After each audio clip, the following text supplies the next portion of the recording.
Is Black Panther actually broken, or is there something bigger going on? Let's talk about it.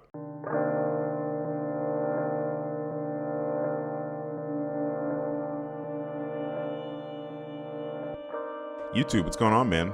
It's Father Dark, and I'm here on a beautiful Wednesday morning, coming to you all with a topic that was presented to me by someone in my Discord called Fuzzy Muffin. Now, if you haven't joined the Discord, I recommend go ahead and doing that, because if there's anything that you ever feel strongly about, or maybe you just want to have easier access to be able to talk to me, play scrims, have a community of people that aren't toxic whatsoever and just enjoy the game and just other random pop culture nerdy type of things, I would definitely recommend joining the Discord. You can find the link when you go to my main channel page. When you click more info, you'll see the link right there. Just click that and join up. There's a little bit of something for everybody in there. And like I said, if you ever have a topic that you find interesting or you're very passionate about, and enough other people are passionate about it as well, or show interest in it, you may end up being in a video, or the topic that you brought up being in the video. So let's go ahead and get into it. So yesterday, one of our members, Fuzzy Muffin, he had mentioned that he had a post on Reddit that was gaining a lot of traction. I believe, I don't know how many views it got. I can't see that, but I can see that it's pretty much got like well over 1,000 likes and almost 1,000 comments. And it's pretty engaging to people. This is something people feel very passionate about. And he titled it, "Why Black Panther Has a 33% Ban Rate Average Despite Counterplay." Now, I'm going to leave a link to this in the description. I really recommend you all go through it and read it. I'm going to kind of speed read through it a little bit, but I would also recommend you giving your opinion as well, showing some support. Nonetheless, though, this has been something that people have been talking about for a very long while now. It's really funny when when the game first came out, just like Wolverine or a lot of these other characters, a lot of people, I think they called him like the tickle monster, because they just didn't really understand where his value came from, and a lot of people hadn't understood how to really master his playstyle yet. So Black Panther was kind of looked at as like a throw pick. People didn't really take him serious at all. But like a lot of different characters in the game, over time, just like I said, Wolverine, as time had went on, it got to a point to where people really took the time and the energy to utilize and fully master and understand his kit and how to get the best value out of it, to the point to where now he's probably one of the most talked about people next to Wolverine, which I just saw yesterday. They're actually going to be nerfing Wolverine. They said they might have gave him a little, he had too much power, in the season 3 release. So they're actually going to be bringing that down, but I'll be referencing that later. So for now, what I'm going to do is I'm going to go ahead and skim through this Reddit post a little bit and talk about some of the main points in it. But before we start with that, I do have to say thanks to U4GM and their sponsorship. They're a pro web provide Marvel Rivals bundle service with cheap prices and fast delivery. They have more than 11K good comments. This website is really worth a try. Make sure to use my discount code DARK for an extra 5% off. Now, let's go ahead and get into this. So, basically, what he's talking about here is he asked people to watch a video on YouTube by someone named August YZ, or YZ is so frustrated, and then he goes on to say that the problems are that he says, let's talk about why Black Panther is currently the second most banned character at all ELOs, with a 33% global ban rate average currently. This after the changes made to his counters this season, like the Thing and to a lesser extent Namor. Even though his mains argue just counter him, just swap, just heal through it, the answer is simple. Perceived counterplay matters more than actual counterplay. The problem isn't balance, it's frustration. Yes, technically, 2 supports can coordinate heals. Players can pick anti-dive champs like Sue, Namor, Wanda, Penny. You can switch to Rocket, Loki, Sue, or tanks with Peel like Thing, or even land critical shots on certain characters like a Snowball from Luna. But here's the truth. That doesn't feel good. Black Panther dive is fast, lethal, and requires almost perfect reaction or a specific team comp to handle. You don't play around him, you play differently because of him. And if you don't, he deletes you and gets out scot-free, usually due to his high base HP and ability to climb up walls. And then it says in quotations, just get better, support players, is a bad argument. A lot of players are starting to say support mains are just crying because they're not skilled enough to deal with BP. He's balanced. That's the same argument people use to defend Zed. Now, I'm assuming Zed is a character in League of Legends, or he's a player. I've never played League of Legends, so y'all have to let me know in the comments what the deal is with that. It said when Riot updated Assassins, they thought Longer time to kill would reduce frustration, but they discovered something important. Zed, like Black Panther, okay, so I guess he is a character, has tons of counterplay, skill shots, ability uses, reaction time windows, and yet he remains the most banned assassin in the game. Why? Because players don't engage with counterplay that feels hard, niche, or requires perfect timing. And blaming them for that misses the point of good fun design. Saying that support should be better ignores the majority of players across all roles that don't find the experience fun. That's why Black Panther has a 33% ban rate, and that's why changes will happen. Okay, so the rest of this, I'll let you all read. Now I'm just going to kind of go on a rant. And for those of you who want everything to be perfect and there to be some kind of script, that is not what we do here. People come to this channel because they just want to hear a real person talk like a real person. I try to talk to you all like your friends or your family, like you're sitting in my office. I got a couch back there for when my family likes to come in here and just hang out and stuff. When me and my wife, we just talk about video games and I just rant to her a lot of times and me and her go back and forth. We kind of have different opposing ideas. So that's good. It's okay to agree to disagree. Another thing too is that I'm a father. I like to think that I learned how to be a father from having an extremely good father. Now, me and my father used to go back and forth all the time. He had very strong opinions. I had very strong opinions about things, and they very seldom actually lined up. And that's what taught me how to be the kind of individual that knows how to agree to disagree, because a lot of times two different things can be right. The world is not always this black and white place where you're either on one side that's right or you're on this other side and you're right. A lot of times it falls right in the middle. And another thing I try to do as well on this channel is I try as hard as possible to be objective. Sometimes it doesn't work because I'm a human being and I do have, thoughts and opinions from different experiences that I've had to deal with personally. And this is kind of one of those things. But also part of being a father is a lot of times telling you the harsh truths that you may not want to hear. And I view myself as kind of a necessary evil because there are a lot of people out here who will just tell you whatever you want to hear and then go right around the corner and laugh at how they don't agree with you or take whatever it is that you're saying seriously. But they'll sit in your face for clicks and views and they'll tell you whatever it is that you want to hear, or they'll go with whatever the popular opinion is at the time. That is not me. And I also don't just go against the grain, just go against the grain. If you look up in the sky and you say, the sky is blue, I'm not going to sit here and say it's red just to play devil's advocate all the time. But if I do have an opinion about something, I'm going to give it to you all. So now with all that being said, that preface, let's talk about this. So I remember there was a video that got released. It was a little short clip not too long ago. This was back during like the whole Necros drama, back when people started bringing up that older clip of him at the time where he was saying that supports were, brain dead and all this other stuff. That was his words at the time, not mine. Whether he was rage baiting or not, that is something that was said to that extent. It was something around there. And, there was a clip that was going around where it was a Black Panther that was literally waiting in the bushes. I forget which map it was. I think it was the Wakanda map, actually. And the cloak and dagger is coming out of spawn. They're hitting it right there where those steps are when you pass like the little fountain or whatever it is. And the Black Panther is literally waiting in a bush. Like bro was actually role playing. I think he thought he really was Black Panther, right? He's waiting in the bush. As soon as Black Panther comes, the cloak and dagger comes around the corner. Black Panther hits it with a spear, dashes again, boom, they're gone. And this happened so quickly that if you wouldn't have slowed it down, you wouldn't have even been able to see exactly what happened. Now, situations like that, people would sit back and they would say, oh, well, Cloak and Dagger had time to put a bubble down, or they had time to cloak out, which that's crazy because you have to literally transform into Cloak from Dagger, and then you have to press a button to do the cloaking. And what's crazy about that is someone who has probably more time with Cloak and Dagger than anyone in the game, not saying anyone else in the game, but like than any other character in the game. There's about a 2-second window where it even takes you to do that. Even sometimes if you cloak out really fast, if someone's already started doing the attack, it can bring you out, like Spider-Man or Black Panther.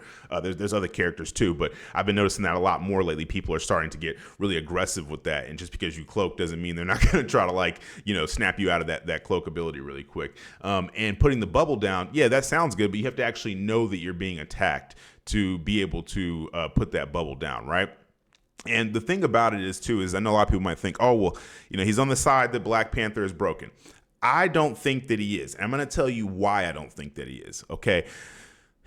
There are some characters in the game that have very low skill ceilings or entry points, however you guys like to put it, right? And I'll give you an example. So you take like Cloak and Dagger. And you take Wanda. Those are characters that are very easy to get into initially. Like you can just get into those characters and you kind of have a base understanding of how they work.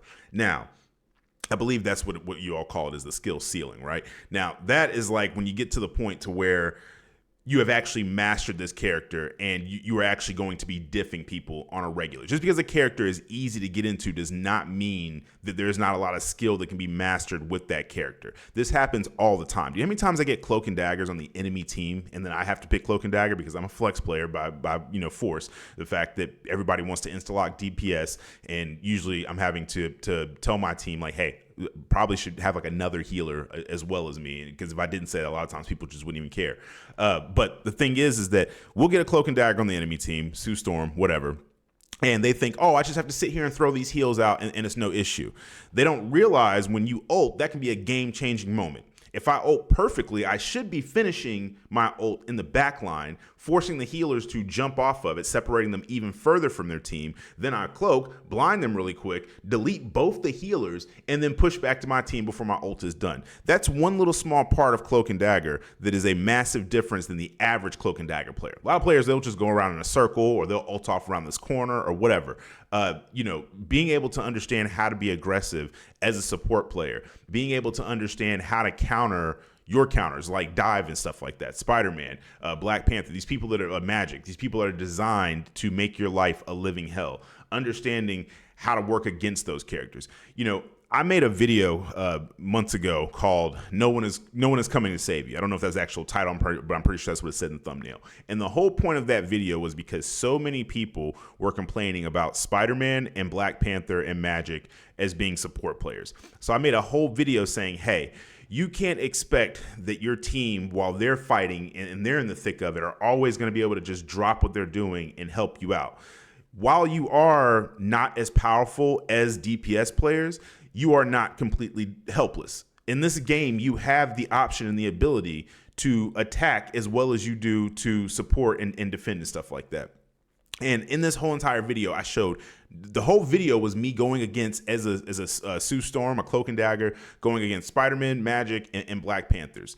And something I noticed is that even in the comments, even after seeing, because I'm the kind of person where you can tell me something is possible and I'll go, oh, okay, whatever, and I might walk off and think, he's just saying stuff. But then once you show it to me and I can physically see it with my own eyes, then I go, okay, well, now I've seen that it's something that can be done. It's not just this person talking anymore. I've seen it with my own eyes, right? But what I noticed was in the comments is you still had people telling me, oh, so you expect me to just be able to sleep Spider-Man as Mantis when he comes in at the speed of light, or you expect me to just be able to know to cloak out when Black Panther is coming? And the problem with that is just like I noticed in this Reddit post, and this is no disrespect to anybody else, right? Now, I don't know if they're talking about quick play or talking about ranked, but I'm talking about ranked, right? When I play quick play, I am just playing with friends for fun, or people in the server, or whatever the case is. I'm getting a character lorded or whatever, right? I think I'm actually going to go on a quick play after this video and just do nothing but play Black Panther all day, and maybe I'll come back and revisit this later. But when I play ranked, I'm not playing the game to have fun. It's quite the contrary, actually. I'm playing the game to suffer. That is where I actually get my fun from video games. When I'm playing quick play and I'm able to just breeze through the enemy team with absolutely zero resistance because they got one support player that doesn't know what they're doing. They're only doing it because no one else wanted to pick support. You got the Hawkeye that's sitting there. He's like 3-11, and he has no idea what's really going on. He's just trying to learn the character. You got these other people that are just playing people that they're trying to learn, or they're just trying to have fun. They got music playing in the background, 20 people in their house walking back and forth between their big screen TV. They're playing on a couch. That is not fun for me. I get fun from suffering the ranked experience and going against players that are far better than myself and getting absolutely destroyed. I might vent, I might complain and say, oh, I can't believe this happened and blah, blah, blah. But at the end of the day, though, when I am learning, when I am growing as a player, that is where I have the most fun at. When I win these matches and it was neck and neck and I had to put every single thing that I had into that match and then pull out stuff that I didn't know that I could even do, but I'm having to do it on the fly, that is where I feel happy.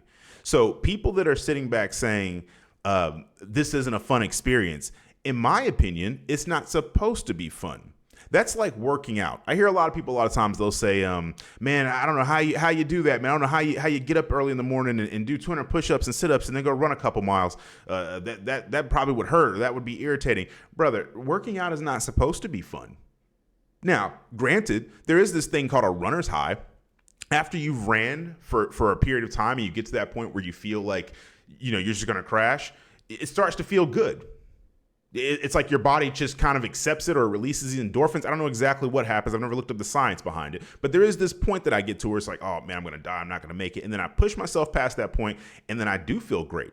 And you know why I even work out to begin with? Because I feel terrible when I don't work out. Parts of my body hurt that should not hurt. I don't have the same level of energy.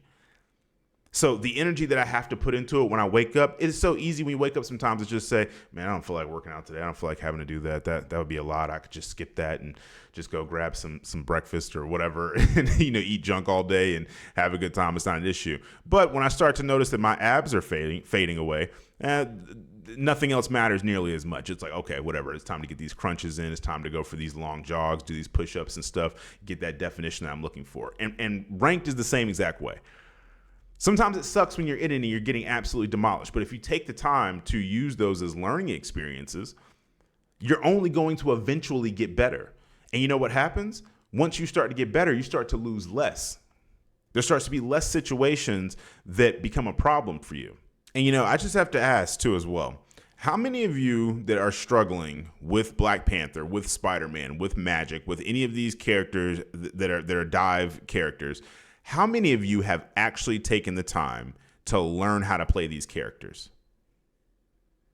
That, in my opinion, it is probably one of the biggest weaknesses that a lot of people have. They do not want to take the time to learn characters that they themselves get absolutely stomped on. I'll tell you really quick. For anybody that's new to the channel, this will be your first time hearing it, but if you're not new to the channel, I apologize. I just have to explain it because not everybody, this is their 50th time watching my content, right? Okay. When I first started playing the game, I was terrible. I am not a hero shooter guy. That's not my bread and butter. I am an FPS, worst case, third person, like a Fortnite or something like that kind of player. Okay. But at heart, I am a FPS kind of guy. That is where I excel at. That is where I'm goated at. That is, since I've started playing any type of competitive games, that is kind of pretty much where I've went with gaming. It's what I've always enjoyed. But I made the exception with Marvel Rivals because of the Marvel IP. All right. And when I first started out, people told me, they said, hey, if you're not comfortable playing DPS or whatever, or if you're doing bad in a match, the responsible thing to do, the adult thing to do is to switch over to support. And I felt like I was nowhere near as good as most of the people that I knew at playing DPS or especially tank. I had no idea what to even do as a tank.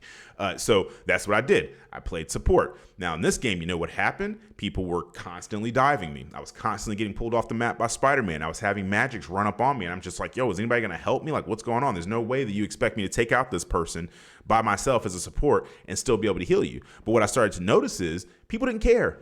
They would just keep doing whatever they were doing. And I'm not sitting here playing this game for someone else's enjoyment. So I don't exist just to be farmed by dive characters like Spider-Man and Black Panther over and over again. So you know what I did?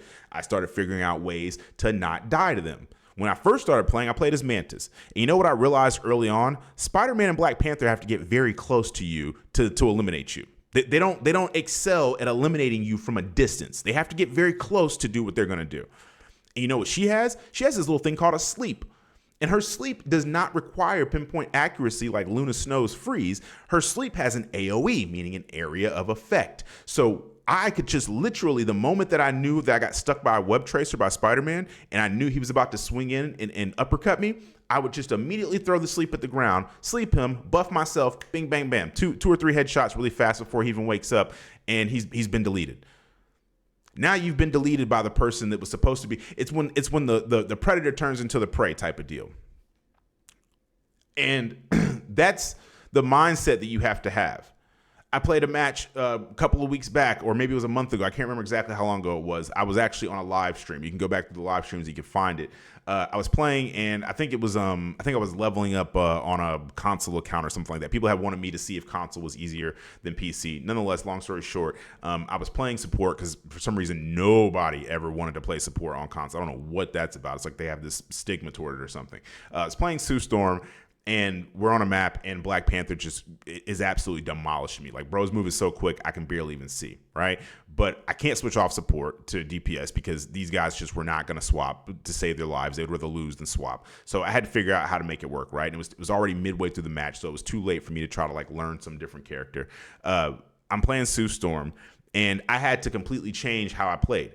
I would have to pay attention to the Black Panther. I had to start looking around behind me because clearly that's where he's going to come from, is either the side or behind me somewhere. So whenever it had been time for his abilities, his cooldowns to refresh, then I would instantly start looking behind me.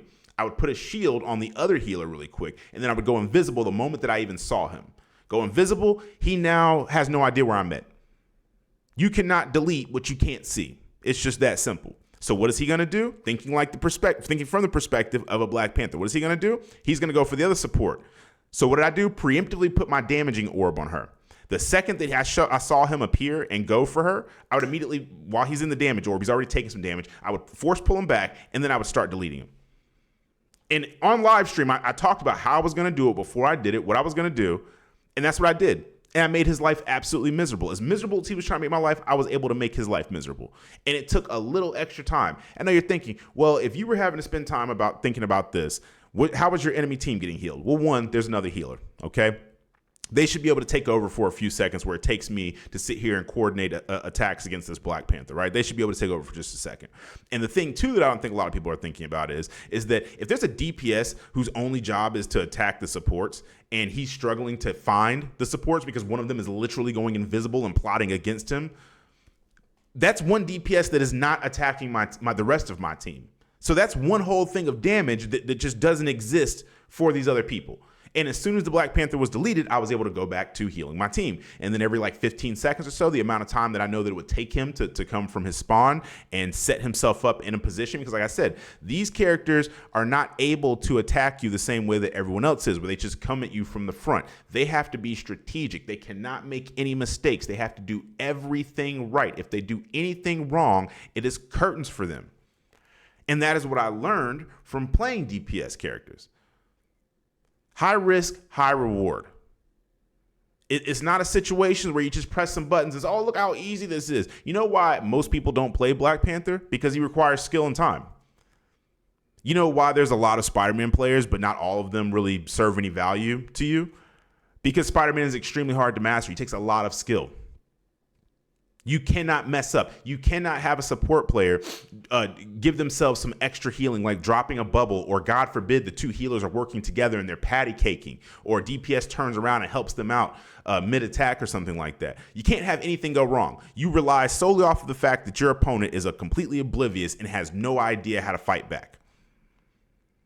I don't even go for rockets a lot of times because you know how irritating it is to kill a rocket?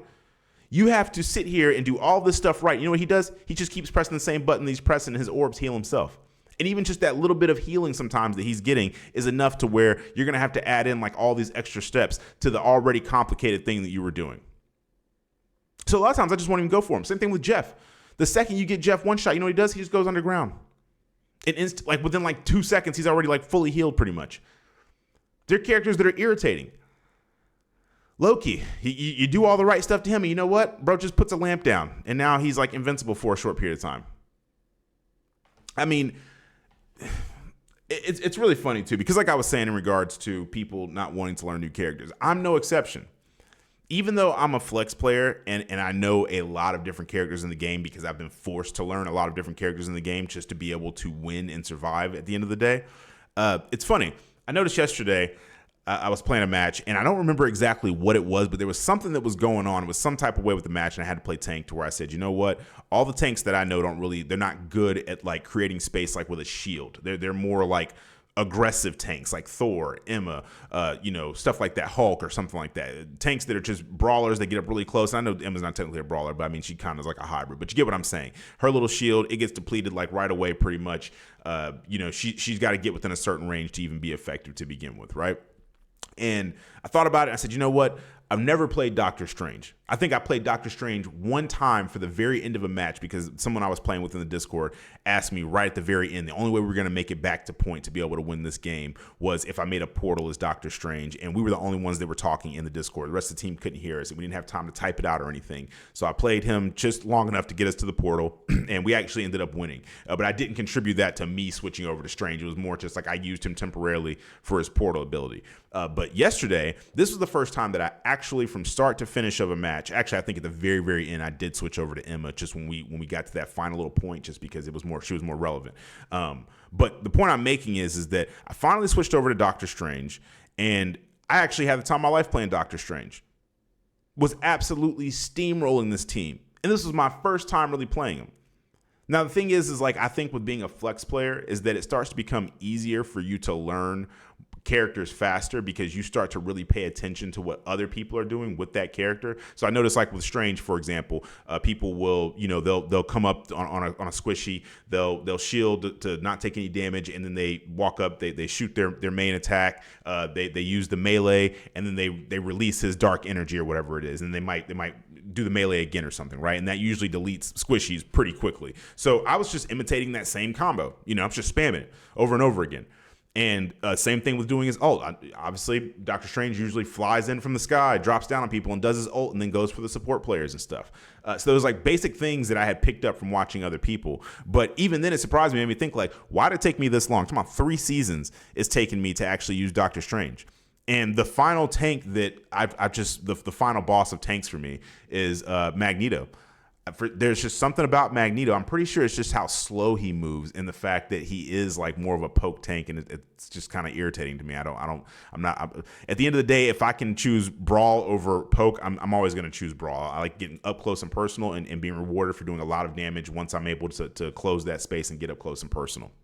Whereas Magneto, he serves a purpose, and I fully understand the purpose that he serves. Having a goated Magneto on your team, there's just nothing else that can really replace that. You know how irritating it is when you're about to ult on somebody and they get Magneto bubbled, or they're one shot and their team is right around the corner, and then that mag just saves them for a few seconds with that bubble, making him invincible. Like, I mean, there's just too many things with Magneto to where it's like he just can make a massive difference on a team. But for some reason, I have never taken the time or energy to learn him. I have no idea why. I will always pick another tank over him. And eventually I'm going to have to force myself to learn Mag, because there are situations where I probably could have won matches if I would have just picked Mag.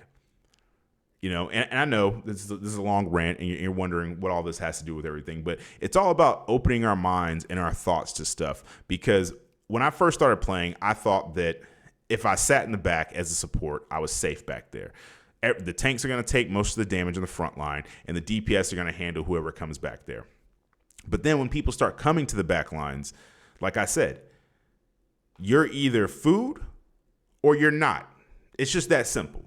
And you have to make the decision, which one do you want to be? Do you want to exist for some Black Panther or Spider-Man or Magic's enjoyment?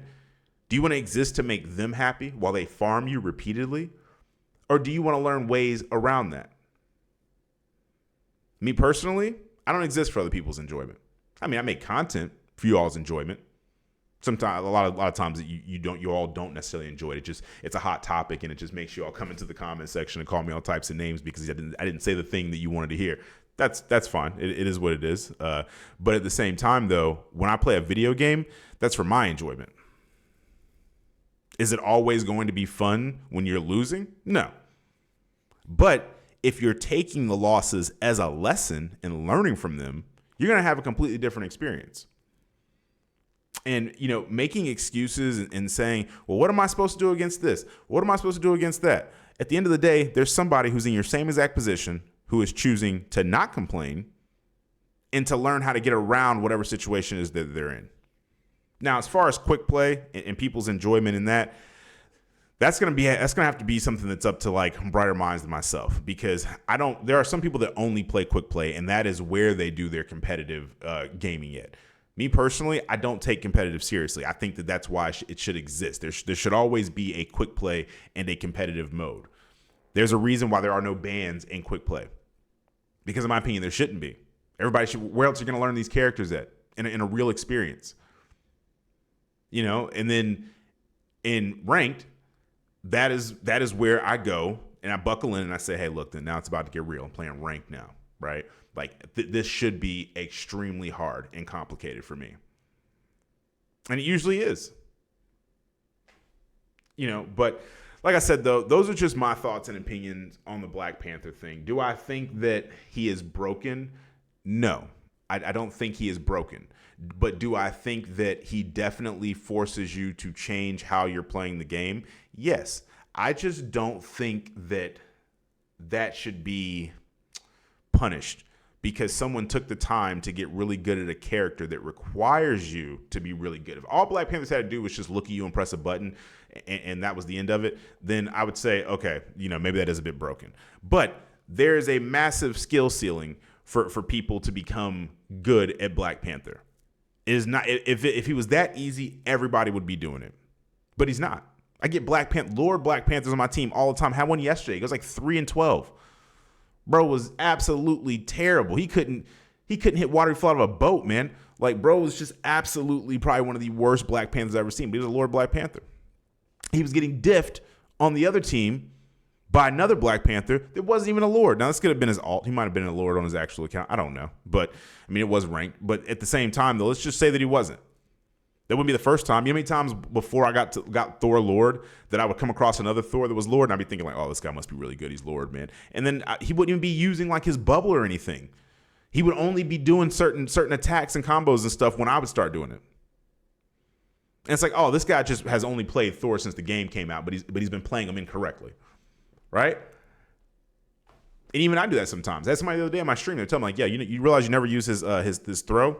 And it's like, I do use it sometimes, but only when someone's like running away in their one shot and I don't have like Rune Awakening or something. I just feel like it's not worth it to pop it. But in actual like close range combat when I'm just fighting, no, I'd rather just keep swinging the hammer. But sometimes using that hammer throw just makes it that much quicker. So it's something that I could add in. I've been playing Thor for a minute now. So there's always room to grow. There's always things that you can be learning.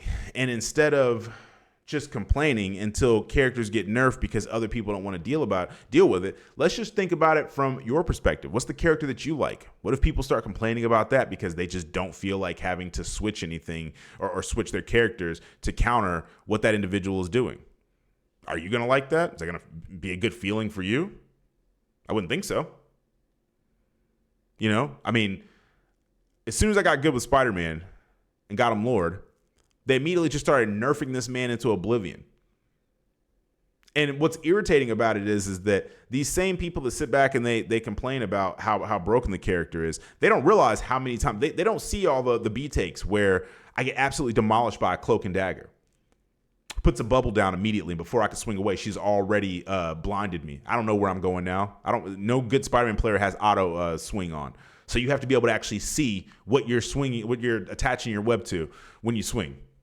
I'm now blinded, and before I can even comprehend that I'm blinded and like, oh, wait, what was the last thing I saw? What can I attach my web to?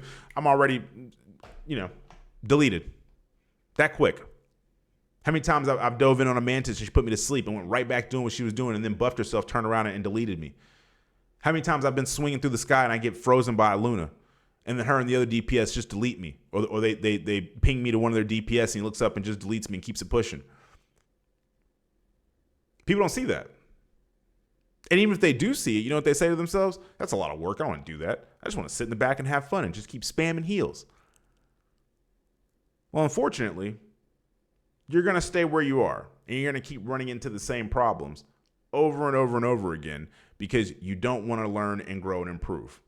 Too many times throughout a day, I see people with a certain character that do things to where I go, yo, is this person cheating?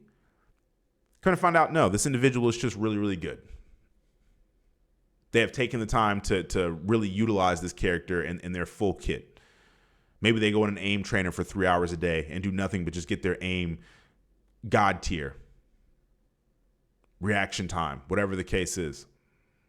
But we should all be aspiring to constantly be a bit better than we were the day before. And the one thing that you're not going to, or you're not ever going to be able to do that or get to that point if you sit around and you just spend more time complaining than you do trying to figure out a way out of something. Now, is there some times where something is just broken and you really can't do anything about it? Yeah, I think Wolverine's a really good example of that. Really good Wolverine players, they make it to where you literally just cannot run a tank. That's just all there is to it. There's been games where I've had to not run tank at all because the Wolverine, I spent more time just getting absolutely demolished by this Wolverine than anything.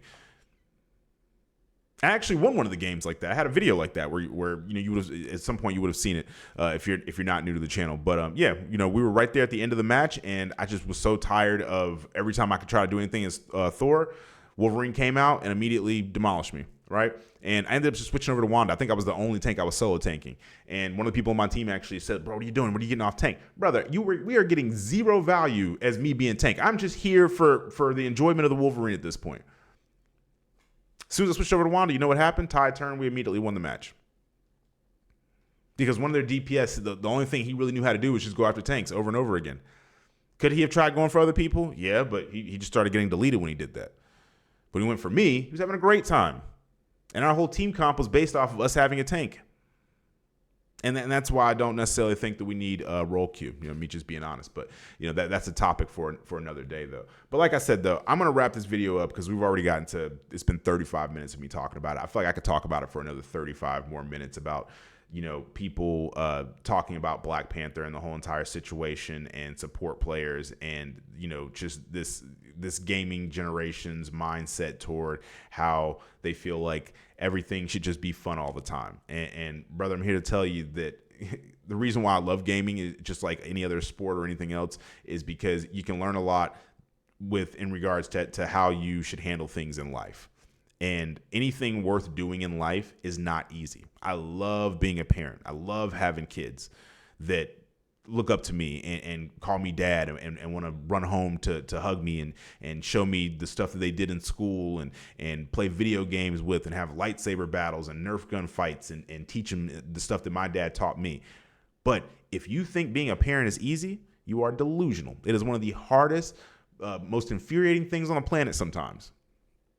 But the payoff when I'm not sitting in a nursing home when I'm 80 years old, no differently than I wouldn't allow my mother to sit in a nursing home. That's the end goal, seeing them be happy, passing your legacy on to someone else, the same way my father taught me all the things he knew. And right now I'm keeping his memory alive by talking about him. It's one of the biggest payoffs in the world. Being married is not easy. It is not. Anybody that tells you being married easy is lying. They're lying to your face, straight like that. And I'll tell them, you're a liar.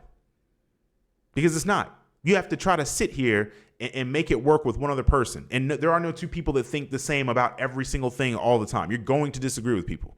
And you have to learn how to make these things work with someone that you don't have any intention upon not being with for the rest of your life. It is not easy at all. But the payoff, having someone who is a ride or die best friend, a receiver to your quarterback or quarterback to your receiver, however you like to put it, a Robin to your Batman, vice versa, whatever. Somebody that's got you through thick and thin when you're sick, when you're tired, to share all the best moments of your life with.